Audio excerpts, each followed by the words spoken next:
नमस्कार दोस्तों, crescent education classes में आप सभी का स्वागत है। दोस्तों आज का टॉपिक है भारतीय राज्य व्यवस्था के अंतर्गत प्रस्तावना राज्य एवं संघ राज्य क्षेत्र। दोस्तों रोज शाम को हम आपको क्विज करवाते हैं। आज है पार्ट 2 भारतीय राज्य व्यवस्था में। दोस्तों इससे पहले हमने भारत का संवैधानिक विकास पढ़ा था, उस पर आधारित आपको बेहतरीन एमसीक्यू करवाए थे। तो आज दोस्तों प्रस्तावना, इसके अलावा राज्य एवं संघ राज्य क्षेत्र, ये दो टॉपिक हैं। इस पर आधारित आज हम 30 महत्वपूर्ण बहुविकल्पीय प्रश्नों को डिस्कस करेंगे। आप यहाँ पर रोज शाम को पार्टिसिपेट कर सकते हैं और अपना सेल्फ असेसमेंट कर सकते हैं। पीसीएस, पुलिस, पटवारी, आरओ, यारो किसी भी एग्जाम की अगर आप तैयारी करते हैं तो ये महत्वपूर्ण है। उत्तराखंड के किसी भी एग्जाम के लिए वीडियो महत्वपूर्ण है। जितने भी लोग हमारे संग जुड़ गए हैं, एक बार वीडियो को लाइक कर दें। चैनल पर पहली बार आ रहे हैं तो सब्सक्राइब करना ना भूले। तो चलिए वीडियो को शुरू करते हैं। ज्यादा समय आज नहीं लेंगे, जल्दी जल्दी से डिस्कस करेंगे। महत्वपूर्ण सेशन होने वाला है, वीडियो को पूरा देखना। तो चलिए शुरू करते हैं। पहला क्वेश्चन देखिए, भारतीय संविधान की प्रस्तावना में जिन आदर्शों एवं उद्देश्यों की रूपरेखा दी गई है उनकी व्याख्या की गई है। देखिए हमारे भारत की संविधान की प्रस्तावना में आदर्श और उद्देश्यों की रूपरेखा दी गई है, लेकिन उनको फुल्ली कहां डिस्क्राइब किया गया है। ठीक है, मूल अधिकारों से संबंधित अध्याय में, नीति निर्देशक सिद्धांतों के अध्याय में, मूल अधिकार, नीति निर्देशक सिद्धांत, मौलिक कर्तव्यों के अध्याय में, या फिर संविधान के किसी भी अध्याय में नहीं। एक बहुत ही बेहतरीन क्वेश्चन। देखिए भारत की संविधान में जो प्रस्तावना दी गई है उसमें बताया गया है कि भाई सामाजिक, आर्थिक, राजनीतिक न्याय हो, ठीक है, अभिव्यक्ति, विश्वास, धर्म की स्वतंत्रता हो, ठीक है, अवसरों की समानता हो। लेकिन इनको डिस्क्राइब कहां पर किया गया? बस प्रस्तावना में तो एक क्या दी गई है? रूपरेखा दी गई है। तो ये किसमें दिया गया दोस्तों? ये दिया गया है मूल अधिकार में, फंडामेंटल राइट्स में, राज्य के नीति निर्देशक सिद्धांतों में, मौलिक कर्तव्यों के अध्याय में। दोस्तों इसको फुल्ली डिस्क्राइब किया गया है। ठीक है, जो भी चीज है प्रस्तावना में, जो भी चीज दी गई है उसको फुल्ली मूल अधिकार, राज्य के निर्देशक तत्व, मौलिक कर्तव्यों आदि अध्याय में दोस्तों फुल्ली तरह से डिस्क्राइब किया गया है। चलिए अगला प्रश्न देखिए। नेक्स्ट क्वेश्चन देखिए, भारतीय संविधान की उद्देशिका यानी कि प्रस्तावना में निहित संपूर्ण प्रभुत्व संपन्न, लोकतंत्रात्मक गणराज्य, पंथ निरपेक्ष तथा समाजवादी आदि शब्दों का सही क्रम क्या है? बहुत अच्छा प्रश्न है दोस्तों, कि जब आप प्रेमबल को ध्यान से पढ़ेंगे तो वहां पर जो ये वर्ड है, संपूर्ण प्रभुत्व संपन्न, लोकतंत्रात्मक गणराज्य, पंथ निरपेक्ष तथा समाजवादी, इनका आपको सही क्रम बताना है कि किस क्रम में है। पहला वाला देखिए BABCD 4 ऑप्शन है, आप देखिए ध्यानपूर्वक इसका जवाब देना है। ठीक है, इसका राइट आंसर क्या है दोस्तों? इसका राइट आंसर है बी वाला। देखिए क्या है? संपूर्ण प्रभुत्व संपन्न, समाजवादी, पंथ निरपेक्ष, लोकतंत्रात्मक गणराज्य। इसको बिल्कुल ध्यान से रखना है। संपूर्ण प्रभुत्व संपन्न, समाजवादी, पंथ निरपेक्ष, लोकतंत्रात्मक गणराज्य। कभी कभार इससे आगे पूछा जा सकता है, जिससे आगे क्या आता है? न्याय आता है। ठीक है, इसके अलावा स्वतंत्रता आती है। ठीक है, सॉरी, स्वतंत्रता, ठीक है, स्वतंत्रता आती है। इसके बाद फिर समता आती है। ठीक है, व्यक्ति की गरिमा, व्यक्ति की गरिमा, राष्ट्र की अखंडता, ठीक है, फिर बंधुता। ठीक, ये ऐसे जो ये वर्ड्स है ना, ये इस तरह से अरेंज हुए हैं। तो संपूर्ण प्रभुत्व संपन्न, समाजवादी, पंथ निरपेक्ष, लोकतंत्रात्मक गणराज्य। ठीक है, ऐसे करके आपको थोड़ा सा याद कर लेना। ठीक है, ये प्रश्न हमेशा आते हैं, उद्देशिका से संबंधित यही आते हैं। ठीक है, ज्यादातर प्रश्न।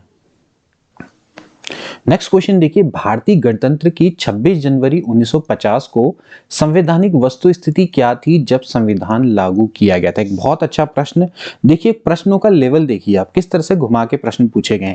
भारतीय गणतंत्र की 26 जनवरी 1950 को दोस्तों जब हमारा संविधान हमारे देश में लागू किया गया, 26 नवंबर 1949 को दोस्तों ये बनकर तैयार हो गया। क्या था?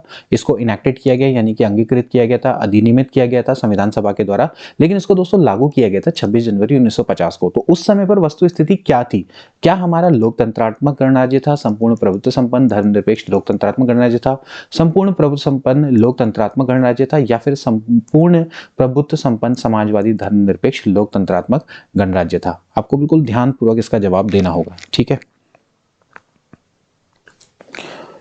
तो क्या इसका राइट आंसर है दोस्तों? इसका राइट आंसर है सी वाला। देखिए संपूर्ण प्रभुत्व संपन्न और लोकतंत्रात्मक गणराज्य। देखिए हमारी प्रेम्बल है उस समय की, तो उस समय पर संपूर्ण प्रभुत्व संपन्न और लोकतंत्रात्मक गणराज्य हमारे भारतीय गणतंत्र को बोला गया है प्रेम्बल में। ठीक है, देखिए 1976 में हमारे संविधान में संशोधन हुआ था, 42वां संविधान संशोधन। ठीक है, उसके बाद ही दोस्तों समाजवादी, धर्मनिरपेक्ष और अखंडता, ये 3 वर्ड जोड़े गए थे, ठीक है। उसमें ही हमारी क्या हुआ था, पहली बार प्रियम्बल में संशोधन हुआ था, ठीक है। बहुत इंपॉर्टेंट ये फैक्ट है, 42वां संविधान संशोधन 1976 में हुआ था। इसको मिनी कॉन्स्टिट्यूशन भी दोस्तों बोला जाता है, ठीक है। तो 19 यहाँ पर किसकी बात हो रही है, 1950 में। तो 1950 में जब लागू किया गया था तो हमारी प्रियम्बल में ये वर्ड नहीं थे, समाजवादी, धर्मनिरपेक्ष और अखंडता जैसे वर्ड थे। इन 3 को 42वें संविधान संशोधन 1976 के द्वारा ऐड किया गया था। तो यहाँ पर आपको थोड़ा ध्यान पूरा रखना है कि देखिए, संपूर्ण प्रभुत्व संपन्न भी था, लोकतंत्रात्मक भी था, लोकतंत्रात्मक गणराज्य था, लेकिन धर्मनिरपेक्ष यहाँ पर नहीं था, ठीक है। केवल लोकतंत्रात्मक नहीं है, ठीक है, यहाँ पर धर्मनिरपेक्ष नहीं होना चाहिए, और यहाँ पर आप देखिए समाजवादी नहीं है, धर्मनिरपेक्ष नहीं हो सकता, ठीक है। तो संपूर्ण प्रभुत्व संपन्न लोकतंत्रात्मक गणराज्य, ठीक है। तो आप देखिए प्रश्न का लेवल कितना अच्छा है, थोड़ा सा समझ के ध्यानपूर्वक इसको पढ़ना है, ठीक है। चलिए अगला प्रश्न देखिए, आपके स्क्रीन पर आपको दिख रहा होगा, मैं थोड़ा सा इसको जूम कर देता हूं। संविधान में हमारे राष्ट्र का उल्लेख किन नामों से किया गया है, ठीक है। बहुत बढ़िया क्वेश्चन। संविधान में हमारे राष्ट्र का उल्लेख मतलब किन किन नामों से किया गया है, आपको बताना है, ठीक है। भारत तथा इंडिया, केवल भारत, हिंदुस्तान तथा इंडिया, या फिर भारत, हिंदुस्तान तथा इंडिया। तो इसका राइट आंसर क्या है दोस्तों, इसका राइट आंसर है ए वाला, ठीक है।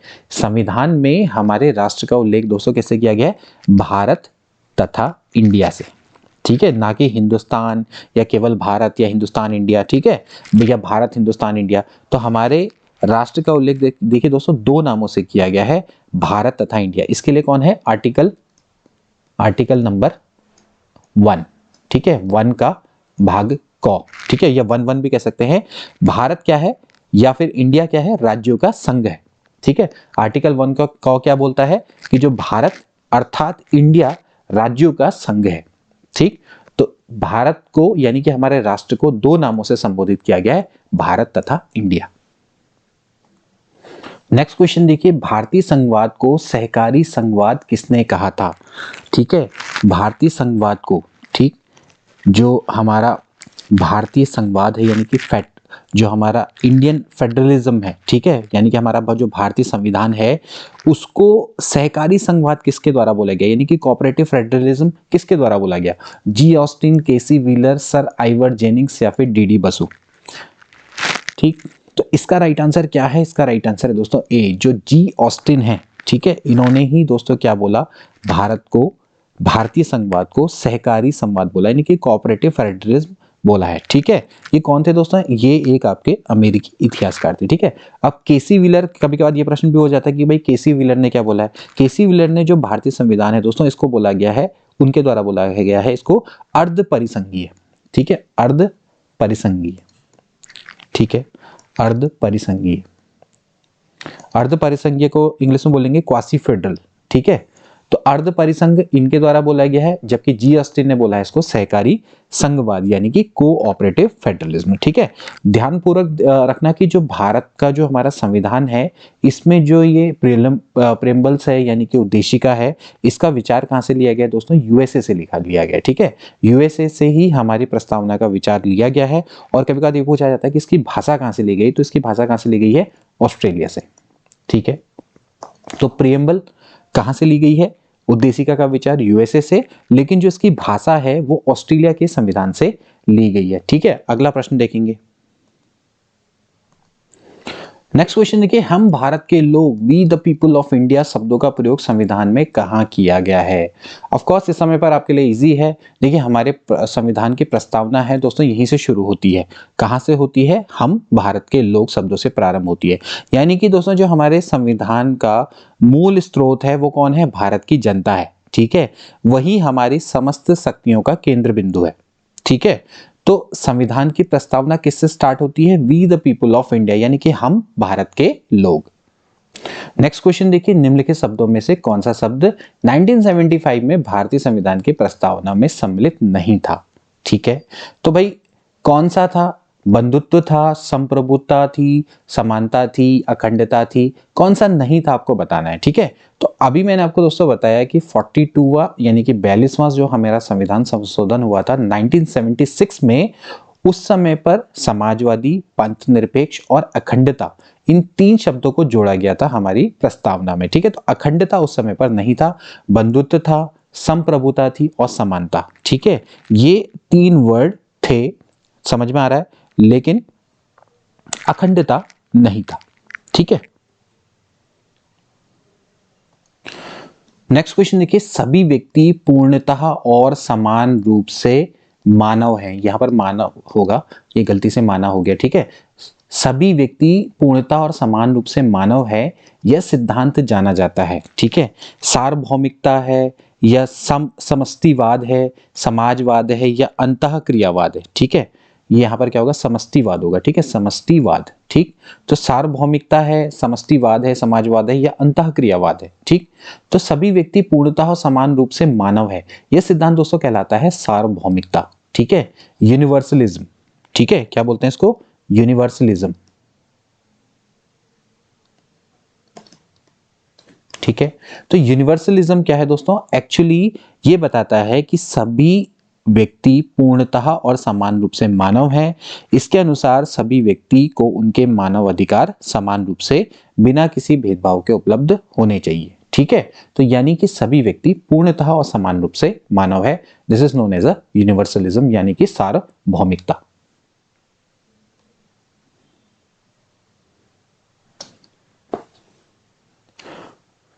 नेक्स्ट क्वेश्चन देखिए, भारत के संदर्भ में निम्न में से कौन पंथ निरपेक्ष शब्द का सही भाव व्यक्त करता है।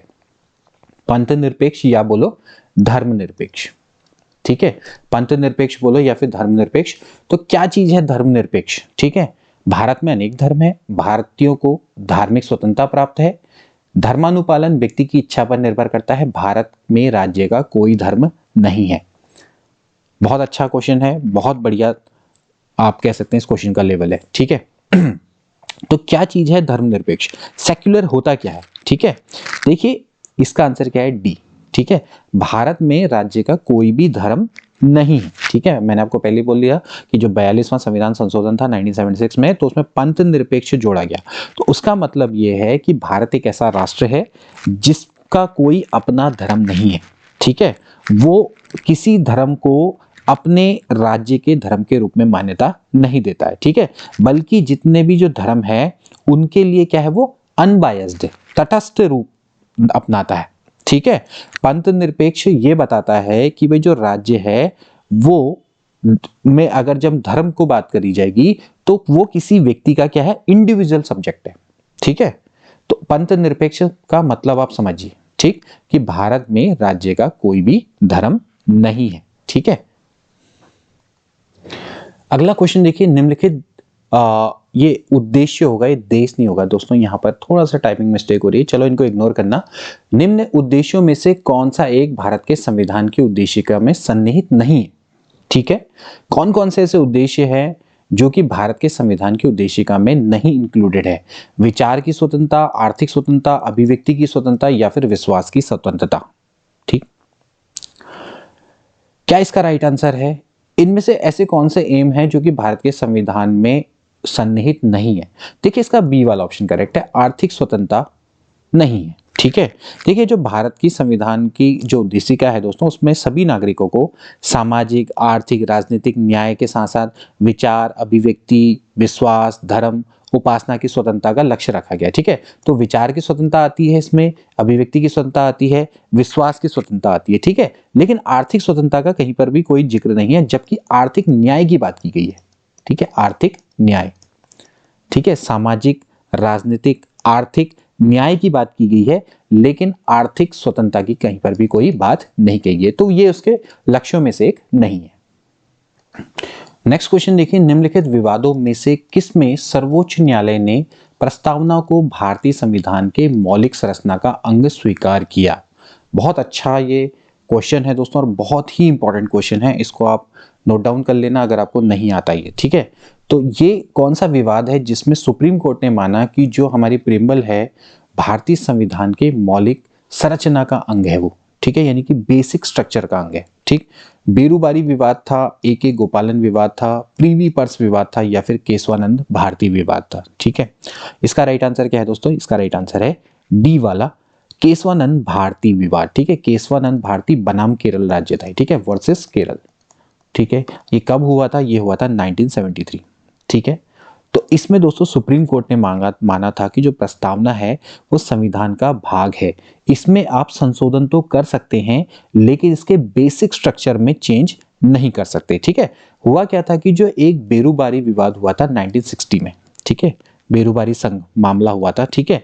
तो इसमें ये प्रश्न उठाया गया था कि जो प्रस्तावना है यानी कि प्रीएम्बल्स है, क्या वो संविधान का भाग है या नहीं, ठीक है। तब सर्वोच्च न्यायालय ने निर्णय दिया था कि प्रस्तावना संविधान का अंग नहीं है, ठीक है। लेकिन सर्वोच्च न्यायालय ने फिर निर्णय दिया केशवानंद भारती विवाद में, जो कि वर्सेस केरल हुआ था, अपने निर्णय को चेंज किया और बोला कि भाई जो भारतीय संविधान की जो प्रस्तावना है दोस्तों वो उसका एक भाग है और इसमें संशोधन तो किया जा सकता है लेकिन आप इसके मूल ढांचे में परिवर्तन नहीं करेंगे, ठीक है। फिर इसके बाद क्या हुआ था, एक LIC विवाद हुआ था, भारतीय जीवन बीमा निगम मामला हुआ था 1995 में, और इसमें भारतीय जो सर्वोच्च न्यायालय है सॉरी, उसने माना कि जो प्रस्तावना है वो भी संविधान का एक महत्वपूर्ण अंग है, ठीक है। तो ध्यान रखना कि ये बड़ा इंपॉर्टेंट ये फैक्ट्स हैं, सारे के सारे बेरूबारी विवाद है 1960 वाला, LIC विवाद है 1995 और केशवानंद भारती विवाद बहुत इंपॉर्टेंट 1973। निम्नलिखित कथनों पर अपने विचार करना है। भारत में एक लोकतांत्रिक राज्य व्यवस्था है, ठीक है, बिल्कुल सही है। भारत एक संप्रभुता संपन्न राज्य है, बिल्कुल सही है। भारत में लोकतांत्रिक समाज है, यह भी दोस्तों बिल्कुल सही है, ठीक है। और भारत एक कल्याणकारी राज्य है, ठीक है, जो राज्य के नीति निर्देशक तत्व है वो एक कल्याणकारी राज्य की स्थापना से रिलेटेड है, ठीक है। तो आप देख सकते हैं कि भाई जो ये चारों के चारों ऑप्शन है बिल्कुल सही है। वैसे कूट वाला क्वेश्चन था लेकिन मैंने आपको सिंपली ये बता दिया कि आपने के पास अगर ऐसे कथन आते हैं कि भारत हमारा क्या है, लोकतंत्रात्मक गणराज्य है, तो बिल्कुल सही है, ठीक है। इसके अलावा भैया जो हमारा संविधान की प्रस्तावना है उसमें भारत को क्या बताया गया है कि आपका ये एक संप्रभुता संपन्न, ठीक है, लोकतंत्रात्मक गणराज्य है, पंथ निरपेक्ष राज्य है, लोकतंत्रात्मक समाज है यहाँ का, ठीक है। और जो बाद में बात आती है भारत एक कल्याणकारी राज्य है, तो वो हमारा दोस्तों कहां पर है, भाग 4 के अंतर्गत राज्य के नीति निर्देशक तत्व, राज्य के नीति निर्देशक तत्व भारत को एक कल्याणकारी राज्य बनाते हैं। नेक्स्ट प्रश्न देखिए, संविधान के प्रथम अनुच्छेद के अनुसार भारत क्या है? भारत क्या है फर्स्ट अनुच्छेद के अनुसार? राज्यों का समूह है, राज्यों का संकुल है, राज्यों का परिसंघ है या फिर राज्यों का संघ है? बहुत ईजी क्वेश्चन है दोस्तों। जो भारत का संविधान हमारा जो फर्स्ट आर्टिकल है वो ये कहता है दोस्तों कि भारत एक राज्यों का संघ है, मैंने आपको स्टार्टिंग में बताया था, ठीक है। तो अभी अगर आप देखें संविधान का जो भाग 1 है उसका अनुच्छेद अगर आप 1 से लेकर 4 तक देखेंगे तो वहां पर आपको दोस्तों संघ और उसके राज्य क्षेत्र का उल्लेख उसमें किया गया है, ठीक है। जैसा अनुच्छेद 1 है उसके अनुसार क्या है कि जो भारत अर्थात इंडिया राज्यों का संघ होगा, ठीक है। तो उसमें को क्या क्या है, जैसे कि कौन कौन आते हैं, राज्य के राज्य क्षेत्र, राज्यों के राज्य क्षेत्र आते हैं इसमें, ठीक है, राज्यों के राज्य क्षेत्र, ठीक है। दूसरा इसमें आते हैं संघ राज्य क्षेत्र, ठीक है, संघ राज्य क्षेत्र, ठीक है। और तीसरे इसमें आते हैं जो आपके अर्जित किए गए हैं, यानी कि ऐसे राज्य क्षेत्र जो एक्वायर्ड किए गए हैं, अर्जित किए गए हैं, ठीक। तो समझ में आया कि हमारे राज्यों का संघ कौन कौन सा है, कौन कौन से राज्य हैं, ठीक है। जो हमारे राज्यों के संघ की हम बात करें तो 3 टाइप के राज्य हैं।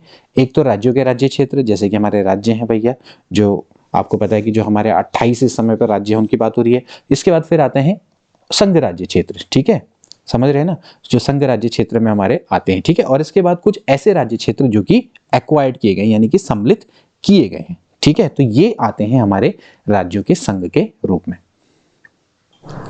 नेक्स्ट क्वेश्चन देखिए, भारत की देशी रियासतों के विलय में किन 2 व्यक्तियों ने महत्वपूर्ण भूमिका निभाई थी? बहुत अच्छा प्रश्न है। देशी रियासतों का जब विलय हुआ था, जब भारत आजाद हुआ था तो उसके बाद कई सारी देशी रियासतें थी, तो उनके विलय में 2 ऐसे शख्स हैं जिन्होंने महत्वपूर्ण भूमिका निभाई थी। वो कौन थे? तो इसका राइट आंसर है क्या दोस्तों, सरदार पटेल, ठीक है। सरदार पटेल लौह पुरुष इनको बोलते हैं, ठीक है, लौह पुरुष के नाम से जाने जाते हैं। इसके अलावा इनका एक और नाम है क्या है, भारत का बिस्मार्क, ठीक है, भारत का बिस्मार्क भी इनको बोला जाता है, ठीक है। तो देखिए हुआ क्या था 1947 में क्या थी, लगभग 562 देशी रियासतें थी, ठीक है। अब हुआ क्या था कि इसमें से 3 को छोड़ के 559 जो देसी रियासतें थी वो तो दोस्तों भारत में उनका विलय हो गया। ठीक है, अब 3 जो रियासतें थी वो कौन कौन थी मैं आपको बताता हूं। एक थी हैदराबाद, ठीक है, दूसरी थी जूनागढ़, ठीक है, और तीसरी थी जम्मू कश्मीर, जम्मू एंड कश्मीर। ठीक है, अब हैदराबाद को दोस्तों इन्होंने क्या किया, एक ऑपरेशन चलाया, पोलो ऑपरेशन। ठीक है, पोलो ऑपरेशन था उसका नाम। उससे दोस्तों इसने इसको भारत में इसका विलय करवाया। ठीक है, जूनागढ़ में इन्होंने क्या कराया, जनमत संग्रह, ठीक है, यानी कि वोटिंग करवाई। ठीक है, और जो जम्मू कश्मीर है तो दोस्तों इसके लिए क्या किया था, एक विलय अधिपत्र, ठीक है, विलय अधिपत्र के द्वारा इनको शामिल किया गया। ठीक है, तो 559 रियासतें तो क्या हो गई थी, शामिल हो गई थी, लेकिन जो 3 रियासतें हैं जैसे कि हैदराबाद थी उसको पोलो ऑपरेशन के द्वारा, जूनागढ़ को जनमत संग्रह के द्वारा, जम्मू कश्मीर को वहां के जो राजा थे उनके विलय अधिपत्र के माध्यम से भारत में शामिल किया गया था। ठीक है, तो इसमें जो महत्वपूर्ण भूमिका निभाई थी वो थे सरदार पटेल, और इसमें उनका साथ दिया था वीपी मेनन ने।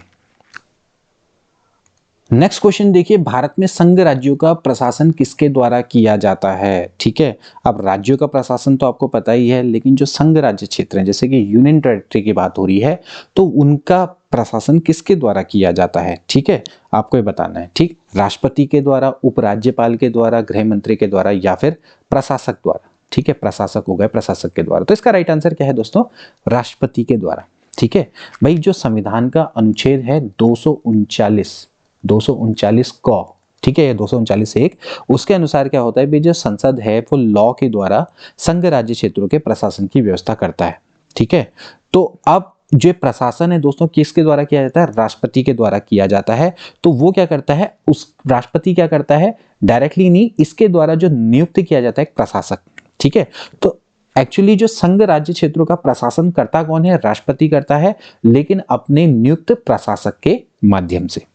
ठीक है, तो जैसे अगर हम बात करेंगे दमन एवं दीव की, ठीक है, या अंडमान निकोबार की, तो राष्ट्रपति के द्वारा दोस्तों यहां पर प्रशासक नियुक्त किया जाएगा, उसके द्वारा एक्चुअली इनडायरेक्टली क्या करेगा, राष्ट्रपति वहां पर प्रशासन चलाएगा। समझ में आया। नेक्स्ट क्वेश्चन देखिए, वर्ष 1948 में सरकार द्वारा भाषाई आधार पर राज्यों के पुनर्गठन के विषय में परीक्षण हेतु नियुक्त प्रथम भाषाई प्रांत आयोग के अध्यक्ष कौन थे। बहुत अच्छा क्वेश्चन है दोस्तों, क्या इसका राइट आंसर होगा, इसका राइट आंसर है दोस्तों एसके धर। ठीक है, अब हुआ क्या था दोस्तों, जब 1947 में भारत आजाद हुआ था तो जब देसी रियासतों का यहाँ पर एकीकरण किया गया था या फिर इनको मिलाया गया था, तो उसकी जो व्यवस्था थी वो अस्थाई व्यवस्था थी। ठीक है, और देश के विभिन्न भागों से ये चल रहा था मामला कि भैया आप प्रांतों का गठन करें लेकिन भाषा के आधार पर। ठीक है, तो राज्यों का जो पुनर्गठन है वो भाषाई आधार पर करने के लिए वर्ष 1948 में एसके धर की अध्यक्षता में एक भाषाई प्रांतीय आयोग का गठन किया गया था। ठीक है, लेकिन आयोग ने सिफारिश की कि वे जो राज्यों का पुनर्गठन है भाषा के आधार पर ना करके प्रशासनिक सुविधा के अनुसार किया जाना चाहिए। ठीक है, तो इससे भी काफी क्या हो गया था, काफी रोष फैल गया था। ठीक है, तो उसके बाद हुआ क्या कि भाई जब दिसंबर 1948 में फिर एक और भाषाई प्रांत समिति का गठन किया गया और इसको बोला जाता है जेवीपी समिति। ठीक है, J for Jawaharlal Nehru, V for Vallabhbhai Patel और पी फॉर पट्टाभी सीतारमैया। ठीक है, इसको जेवीपी समिति बोलते हैं। तो फिर इसके बाद एक समिति एक और बनी थी, भाषाई प्रांत समिति। ठीक है, तो एसके धर आयोग था जो कि भाषाई आधार पर राज्यों के पुनर्गठन के विषय परीक्षण हेतु नियुक्त प्रथम भाषाई प्रांत आयोग था। ठीक है, नेक्स्ट क्वेश्चन देखिए, राज्य पुनर्गठन आयोग ने 1 नवंबर 1956 को कितने राज्यों तथा कितने संघ राज्यों का गठन किया। देखिए बहुत अच्छा प्रश्न है। जैसे कि मैंने अभी आपको बताया भाई, जब 1948 में वीके धर ने जब अपनी दोस्तों रिपोर्ट दी तो उसमें तो उन्होंने बोला कि भैया एसके धर ने जब अपनी रिपोर्ट दी तो भैया उन्होंने देखा कि प्रशासनिक सुविधा के आधार पर राज्यों का पुनर्गठन होना चाहिए। उन्होंने साफ साफ नकार दिया कि भाई भाषाई आधार पर पुनर्गठन नहीं होना चाहिए, लेकिन इसमें काफी रोष हुआ। फिर जेवीपी समिति आई। ठीक है, तो जेवीपी ने भी माना कि भैया ये है कि जो राज्य पुनर्गठन आयोग है वो भाषाई आधार पर होना चाहिए। ठीक है, तो इसके लिए क्या हुआ था, 1953 में फजल अली की अध्यक्षता में राज्य पुनर्गठन आयोग का गठन किया गया। ठीक है, फजल अली, बहुत इंपॉर्टेंट है, इसको लिख लेना कहीं पर, 1953 में, ठीक है। तो इसका गठन हुआ था। तो उस समय पर दोस्तों इन्होंने क्या किया था कि भाषा के आधार पर 1 नवंबर 1956 को 14 राज्य और 6 संघ राज्यों का गठन किया था, ठीक है। तो कौन सा संविधान संशोधन है? 7वां संविधान संशोधन है दोस्तों। इसके द्वारा 1956 में, ठीक है, जो कि डेट आपको ऊपर दे रखी है, 1 नवंबर 1956 में 7वें संविधान संशोधन 1956 के द्वारा 1 नवंबर 1956 को 14 राज्य और 6 केंद्र शासित प्रदेशों का गठन उस समय पर किया गया था, ठीक है। अच्छा, कभी कभार ये भी पूछा जाता है कि जो फजल अली आयोग है इसमें कौन कौन थे, ठीक है। तो फजल अली आयोग तो दोस्तों क्या थे? इसके अध्यक्ष थे, ठीक है। और इसमें और कौन कौन थे? एक थे KM पणिक्कर, ठीक है, पहले, और दूसरे जो इसके सदस्य थे वो थे HN कुंजरू, HN कुंजरू, इनका भी आप नाम याद कर लेना। नेक्स्ट क्वेश्चन देखिए, नए राज्य के गठन की शक्ति किसमें निहित है? कौन है कि जो नए राज्य का गठन कर सकता है? संसद, राष्ट्रपति, मंत्रिपरिषद या फिर राज्य पुनर्गठन आयोग? इसका राइट आंसर क्या है? इसका राइट आंसर है संसद, ठीक है। हमारा जो आर्टिकल नंबर 3 है, यानी कि अनुच्छेद नंबर 3 है, वो संसद को ये शक्ति देता है कि आप राज्यों का निर्माण कर सकते हैं, ठीक है। राज्य के जो क्षेत्र हैं, उनकी सीमाएं हैं, उनके नामों को भी परिवर्तित कर सकते हैं, ठीक है। तो संसद को ये शक्ति दोस्तों प्राप्त है। अगला प्रश्न देखिए, किस संविधान संशोधन द्वारा दिल्ली को राष्ट्रीय राजधानी क्षेत्र का दर्जा प्रदान किया गया? बहुत अच्छा प्रश्न है दोस्तों। क्या इसका राइट आंसर होगा? 67, 69, 68, 70? इसका राइट आंसर है 69वां, ठीक है। 69वां संविधान संशोधन के द्वारा ही दोस्तों ये कब हुआ था? 1991 में, ठीक है। इसके द्वारा ही दोस्तों क्या किया गया कि जो हमारा जो क्षेत्र है, जो दिल्ली है, उसको राष्ट्रीय राजधानी क्षेत्र का दर्जा प्रदान किया गया, ठीक है। और इसमें हुआ क्या था कि यहां पर एक विधानसभा, ठीक है, विधानसभा और विधान परिषद, ठीक है, विधानसभा और मंत्री परिषद का उपबंध किया गया, ठीक है, मंत्री परिषद, ठीक है, विधानसभा और मंत्री परिषद का दोस्तों इस संविधान संशोधन के द्वारा उपबंध किया गया या प्रावधान किया गया, ठीक है। तो और वैसे अगर अनुच्छेद की बात आएगी तो क्या आएगा? 239 क, ठीक है, और 239 क ख, ये दो अनुच्छेद दोस्तों इसमें जोड़े गए थे, ठीक है। 239 के बारे में तो मैंने अभी आपको बताया था, ठीक है। तो 239 क और 239 क ख, ठीक है। तो ये दो जोड़े गए इसमें अनुच्छेद, और इसके द्वारा ही जो दिल्ली है उसको राष्ट्रीय राजधानी क्षेत्र का दर्जा प्रदान किया गया। बहुत इंपॉर्टेंट क्वेश्चन है, इसको ध्यान में रखना, ठीक है। चलो आगे बढ़ते हैं। अगला प्रश्न देखिए, छत्तीसगढ़ राज्य की स्थापना कब हुई? छत्तीसगढ़ राज्य की स्थापना कब हुई?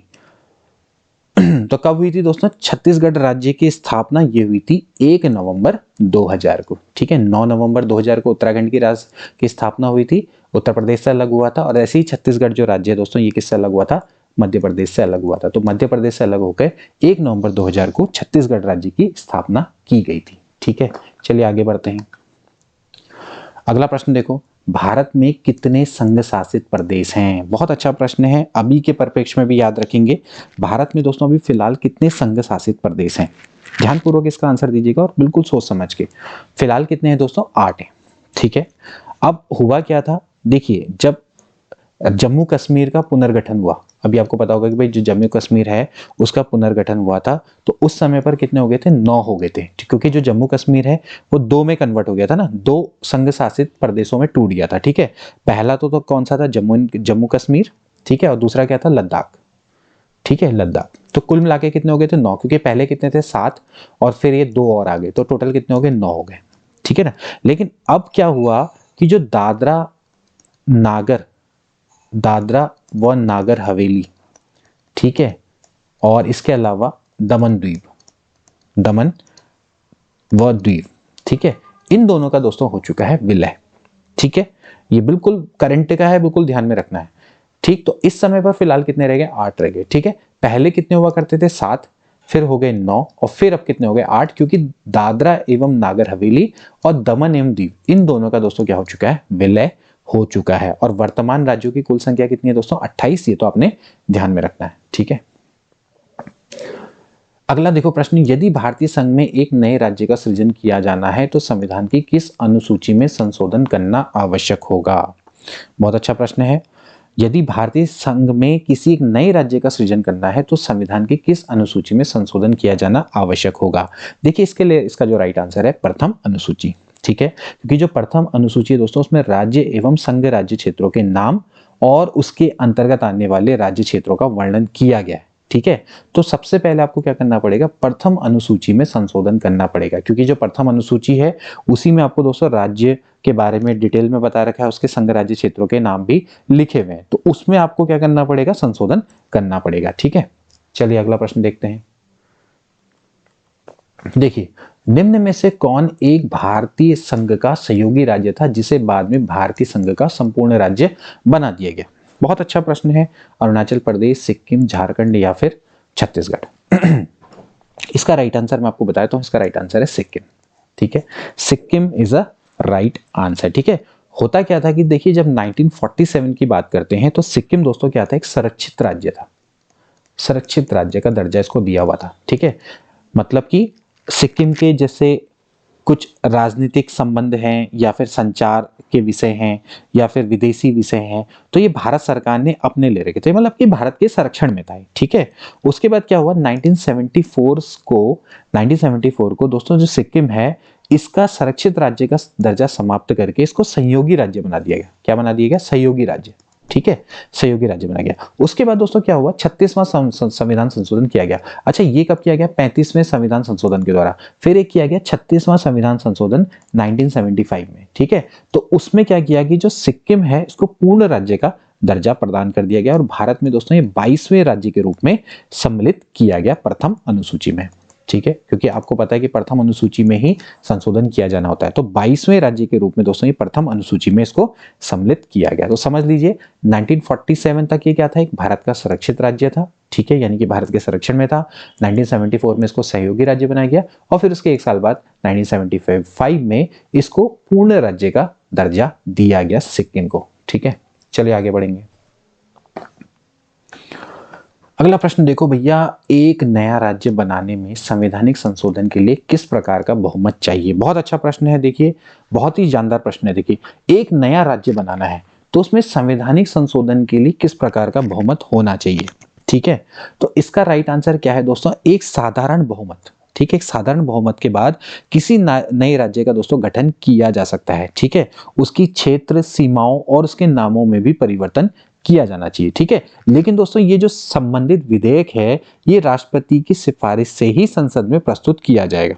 ठीक है, और ध्यान रखना कि अगर बात आती है, अगर दोस्तों यहां पर एक क्लॉज है, लेकिन ठीक है यहां पर क्लॉज क्या है कि अगर किसी राज्य को, अगर आप किसी दूसरे मतलब कि दूसरे राज्य को हस्तांतरित करें, यानी कि विदेशी राज्य को हस्तांतरित करें। यहां पर बात कहां पर चली, इंडिया के अंदर बात चली है। ठीक है, यहां पर बात चली कि जैसे इंडिया में हमने क्या किया भाई, चलो मध्य प्रदेश से हमने क्या बना दिया, छत्तीसगढ़ बना दिया, या फिर यूपी से हमने क्या बना दिया, उत्तराखंड बना दिया। ठीक है, तो यहां पर बात तो चल रही है कि भैया यूपी से आपने क्या किया, उत्तराखंड बनाया। ठीक है, आपने क्या किया भाई, जो देश की चीज है वो देश में ही रही, लेकिन आपने क्या कर दिया भाई, यूपी से में इसके नाम में भी परिवर्तन कर दिया, मतलब कि जो इसका भाग है इसकी सीमा में भी परिवर्तन कर दिया। ठीक है, लेकिन अगर आप सोचो कि यहां से अगर आप मान लेते हैं, आप कोई भाग है पश्चिम बंगाल का, वो आप बांग्लादेश को देते हैं माना। ठीक है, बांग्लादेश को यानी कि विदेश को देते हैं। ठीक है, कुछ पार्ट, तो ये दोस्तों ये ऐसे साधारण बहुमत से नहीं हो पाएगा।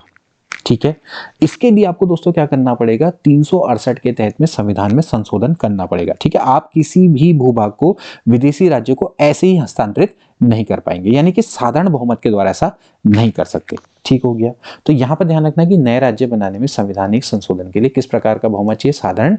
लेकिन अगर आप विदेशी को वो चीज हस्तांतरित कर रहे हैं तो उसके लिए आपको साधारण बहुमत की आवश्यकता नहीं पड़ेगी, आपको 368 के तहत में संविधान संशोधन करना पड़ेगा। ठीक है, नेक्स्ट प्रश्न देखिए, भारतीय संविधान के अंतर्गत किसी राज्य को शामिल करने की शक्ति किसको प्राप्त है? तो भैया किसको प्राप्त है दोस्तों, ये किसको प्राप्त है, संसद को प्राप्त है। ठीक है, क्योंकि संसद को ही ये अधिकार दिए गए हैं कि आप क्या कर सकते हैं, किसी राज्य को शामिल कर सकते हैं। ठीक है, अनुच्छेद 2 है, ये इसकी परमिशन देता है कि वो जो संसद है वो लॉ बनाकर राज्यों को भारतीय संघ में प्रवेश करवा सकती है, उनको स्टैब्लिश यहां पर कर सकती है। ठीक है, चलिए आगे बढ़ेंगे। अगला प्रश्न देखिए, जम्मू कश्मीर राज्य में पुनर्गठन के बाद भारत में राज्यों की कुल संख्या कितनी हो गई है? कितनी हो गई दोस्तों? 28 हो चुकी है। ठीक है, ध्यान रखेंगे 28 यहाँ पर राज्य हैं, 8 यहाँ पर क्या है? केंद्र शासित प्रदेश, यूनियन टेरिटरी, या फिर क्या बोलेंगे, संघ राज्य क्षेत्र, जो भी आप इसको बोलना चाहो, ध्यान रखना है। ठीक है, अगला प्रश्न देखो, चलो मैं इसको थोड़ा छोटा कर देता हूं। भारत में निम्नलिखित राज्यों के निर्माण का सही कालक्रम आपको बताना है। ठीक है, कौन सा राज्य कब बना? बहुत अच्छा प्रश्न है, ध्यान रखना, इसमें कई सारे क्वेश्चन बन जाएंगे। देखिए, सबसे पहले कौन बना था? आंध्र प्रदेश। कब बना था? 1 अक्टूबर 1953 को। ठीक है, 1 अक्टूबर 1953 को। ठीक है, इसके बाद अगर हम बात करेंगे हरियाणा की, तो यह बना था दोस्तों 1 नवंबर 1966 को। ठीक है, कब बना था? 1 नवंबर 1966 को। ठीक है, हिमाचल प्रदेश कब बना था? 25 जनवरी 1971 को। ठीक है, और सिक्किम तो आपको बताया था कब आया था? 1975 में, तो 16 मई में 1975। तो आप यहां पर से देख सकते हैं कि पहला आया था आंध्र प्रदेश, दूसरा आया था हरियाणा। ठीक है, फिर इसके बाद यहां पर आया था तीसरा हिमाचल प्रदेश, एंड देन उसके बाद आपका कितना आया था? सिक्किम। ठीक है, तो 1 2 3 4। ठीक है, सॉरी 1 3 2 4 ना, 1 3 2 4, यानी कि बी वाला ऑप्शन इसका करेक्ट हो जाएगा। ठीक है, तो बी वाला ऑप्शन दोस्तों इसका करेक्ट है। ठीक है, सही किया हमने, बिल्कुल सही किया। ठीक है, चलिए आगे बढ़ेंगे। निम्नलिखित राज्यों की स्थापना का सही आरोही क्रम क्या है? फिर से आपको बताना है कि सबसे पहले कौन बना, फिर उसके बाद कौन बना। ठीक है, जल्दी से देखेंगे इसको, ध्यानपूर्वक देखेंगे। ठीक है, जल्दी से मैं आपको बताता हूँ। देखिए, सबसे पहले आया था नागालैंड। ठीक है, नागालैंड कब बना था? 1963 में। ठीक है, 1963 में बना था, 1 दिसंबर। ठीक, 1 दिसंबर 1963 में। ठीक है, फिर इसके बाद आया था मेघालय। ठीक है, मेघालय कब आया था? 1972 में। ठीक है, 1972 में 21 जनवरी। ठीक, सिक्किम के बारे में मैं आपको बता चुका हूं, मई 1975 में। ठीक है, और फिर इसके बाद आया था अरुणाचल प्रदेश 1987 में। ठीक है, तो भाई पहला वाला ऑप्शन ये बिल्कुल करेक्ट हो जाता है, नागालैंड, मेघालय, सिक्किम, अरुणाचल प्रदेश। अगर आपको डेट भी याद नहीं है तो कोई बात नहीं, आप सन याद कर लीजिए। सबसे पहले नागालैंड 1963, मेघालय कितना हो जाता है? 1972, फिर सिक्किम 1975, और फिर अरुणाचल प्रदेश 1987। ठीक है, चलो आगे देखते हैं। भाषाई आधार पर सर्वप्रथम किस राज्य का गठन हुआ था? ठीक है, अभी दोस्तों मैंने आपको बताया था कि वे जो भाषाई आधार पर सबसे पहले किस राज्य का गठन हुआ था दोस्तों, वो हुआ था आंध्र प्रदेश का। ठीक है, आंध्र प्रदेश को भाषाई आधार पर क्या हुआ था? पहले गठित किया गया था। कब गठन हुआ था इसका? 1 अक्टूबर 1953 को। ठीक है, 1 अक्टूबर 1953 को सबसे पहले क्या हुआ था? भाषाई आधार पर आंध्र प्रदेश का गठन हुआ था। ठीक है, तेलुगु भाषी क्षेत्र है। ठीक, तो तेलुगु भाषी क्षेत्र में इनका मतलब इसका तेलुगु के आधार पर इसका गठन हुआ था। ठीक है, चलो आगे बढ़ते हैं। लास्ट क्वेश्चन देख लेते हैं आज का दोस्तों। लोकसभा में संघ राज्य क्षेत्रों के लिए कितनी सीट आरक्षित हैं? ठीक है, ये पता नहीं क्या लिखा हुआ है, चलो इसको छोड़ो। लोकसभा में संघ राज्य क्षेत्रों के लिए कितनी सीट आपकी रिजर्व है? ठीक, जल्दी से इसका राइट आंसर देंगे। ठीक है, तो दोस्तों कितनी सीटें आरक्षित हैं? 20 सीटें आरक्षित हैं। ठीक है, लोकसभा में संघ राज्य क्षेत्रों के लिए कितनी सीटें आरक्षित हैं? 20 है। ठीक है, इसके लिए अनुच्छेद है 81(1) ख। ठीक है, इसके अनुसार क्या है? लोकसभा में संघ राज्य क्षेत्रों के लिए अधिकतम 20 सदस्यों को निर्वाचित किया जा सकता है। ठीक है, तो दोस्तों आज के लिए इतना ही। आई होप कि सेशन आपको अच्छा लगा होगा, नॉलेजेबल लगा होगा। नॉलेजेबल लगा है तो जरूर हमारे चैनल को अप्रिशिएट करें। देखिए, पूरी वीडियो देखा करें, जब भी देखते हैं पसंद आती है तो लाइक करें। और अगर कोई क्वेश्चन पर आपको डाउट लगता है, कोई क्वेश्चन पर आपको लगता है कि इसका आंसर ये नहीं होना चाहिए, तो आप बता दें, मैं उसके कमेंट को पिन अप कर दूंगा। ठीक है, मिलते हैं अगली वीडियो में। Till then take care and goodbye. और हाँ, आगे बढ़ने से पहले आप नागरिकता पढ़ लेना। ठीक है, अब नागरिकता पर आधारित हम अगले एमसीक्यू लेकर आएंगे। ठीक है, सिटीजनशिप, नागरिकता पढ़ लेंगे। ठीक है, इसके अलावा आप पढ़ लेंगे मूल अधिकार। ठीक है, मूल अधिकार और नागरिकता। ठीक है, आप इसको पढ़ लेना अच्छे से। इस पर आधारित हम आपको एमसीक्यू बताएंगे। मिलते हैं अगली वीडियो में। Till then take care and good bye.